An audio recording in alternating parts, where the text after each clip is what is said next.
హరే హరే కృష్ణ హరే రామ, దాన్ని దేవుని యొక్క ఆరాధన.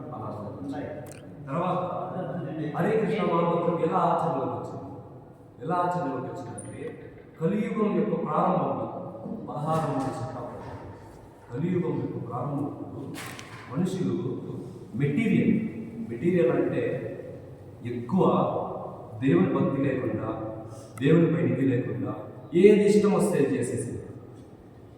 మర్డర్లు చేసింది, తప్పులు చేసింది, జూదం, మోసాలు చేసింది. ఇలా చేసుకుంటుంటే ఎవరికి గౌరవం ఇచ్చేది, ఆడంతా వీడంతా వాళ్ళింది వీంది అలా చెప్పుకుంటా అంటే కలియుగం ప్రారంభం. అప్పుడు దేవతలకి భయం వేస్తుంది, ఏమవుతుందో ఎక్కువ ఈ ప్రపంచంలో. అప్పటిదాకా ఎలా ఉంది, కలియుగం ముందు ఎలా ఉంది, ముందు యుగాలు అంతా ఎలా ఉంది, దేవుని వచ్చి పాలించిన యుగాలు అంతా ఎలా ఉంది, ధర్మంతో సంతోషంతో ఆనందంతో తెలుస్తాడు.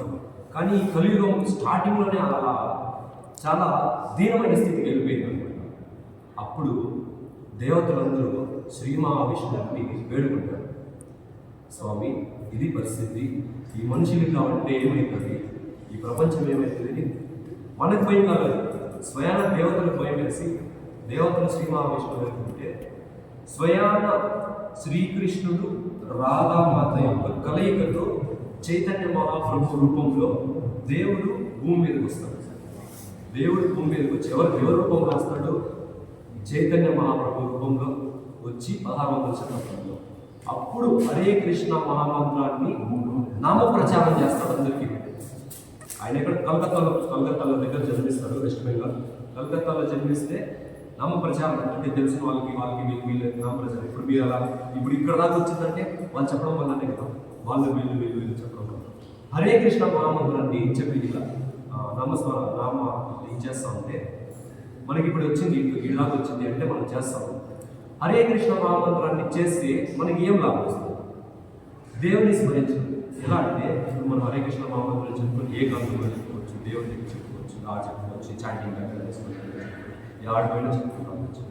చెప్పుకునేటప్పుడు హరే కృష్ణ మహామంత్రం చెప్పుకుంటే ఏమైతుంది అంటే మనం తెలిసే చాలా పాపాలు చేస్తాం, తెలియకుండా చేసేస్తాం పాపం. ఈ కలియుగంలో మనుషులు ఏంటంటే ఏమవుతుందంటే అది వాడింది నేను చెప్పినప్పుడు మనం ఈ పాపాల నుంచి విముక్తి ఎలా పొందుతామంటే ఒక్క హరే కృష్ణ మహామంత్రాన్ని చెప్పించడం వల్లనే తెలిసి జపాన్ చేసి తెలియకుండా మనం పాపాలను పోగొట్టుకుంటాం.